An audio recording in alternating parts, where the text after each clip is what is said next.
Hello, bonjour. Aujourd'hui, on va parler du dernier scandale dans la famille Windsor, c'est-à-dire la reine d'Angleterre et tout le tout team. Donc, vous savez qu'on a toujours soupçonné Meghan des pires choses. Oui, l'arriviste, l'intrigante, celle qui veut absolument de l'argent, qui est obsédée par l'argent, le pouvoir, celle qui a pris le prince pour l'entraîner à Hollywood pour se mettre plein les poches, celle qui, grâce à Archewell, se fait un fric d'enfer. Il faut investiguer ça.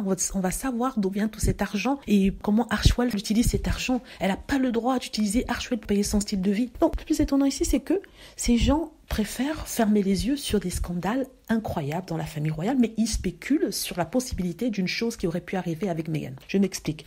Le prince Charles vient d'être accusé d'avoir accepté en personne un don d'1 million de livres de la part de la famille de Osama Bin Laden. Si vous êtes un peu trop jeune et vous ne savez pas de qui il s'agit du milliardaire saoudien qui serait derrière les attaques de la tour aux États-Unis. Donc sa famille avait été complètement bannie et une partie même avait été dépossédée de leurs biens. Comme ils faisaient partie d'une grande famille de riches marchands, certains avaient toujours leur argent. Et justement, ils essayaient de se racheter une sainteté, une image. Et du coup, le prince Charles a été, on dit, l'un des moyens d'y accéder, d'y arriver. Donc ils ont eu un rendez-vous avec le prince Charles et comme c'était le cas avec le scandale de l'argent dans les sacs de poubelle, vous vous souvenez, j'en avais parlé, le prince Charles avait accepté de l'argent, à peu près 3 millions dans des sacs de plastique qui lui avaient été donnés pour sa fondation. C'est ce qu'on dit toujours. On dit toujours c'est pour la fondation, c'est pour la fondation. Mais je trouve que quand même, il se casse un peu trop pour pouvoir avoir l'argent pour la fondation. Voilà. Mais cette famille-là lui a donné de l'argent. C'est un grand scandale et ça s'est passé en 2013. Donc,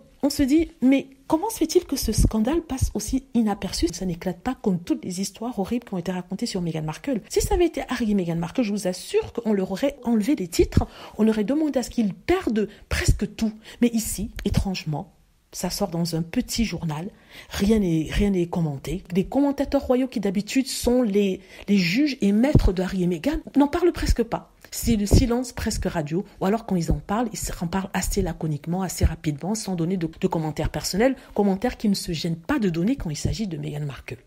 Bah oui, c'est ça. L'hypocrisie, le double standard. La méchanceté envers Meghan Markle ne fait que se révéler tous les jours. Quand on critique quelqu'un et on se rend compte qu'une personne a fait quelque chose de terrible et la personne qu'on critiquait n'a presque rien fait, sinon de reprendre sa liberté de mouvement. Mais on la crucifie pour ça en disant que c'est une intrigante, une personne qui a pris l'argent, alors que le beau-père de celle-ci qui a pris l'argent, qui l'a démontré plusieurs fois et qui accepte des dons de personnes douteuses, c'est pas grave, c'est le futur roi, il n'y a pas de problème, on va pas essayer de remuer de l'eau pour savoir ce qui se cache derrière. Voilà.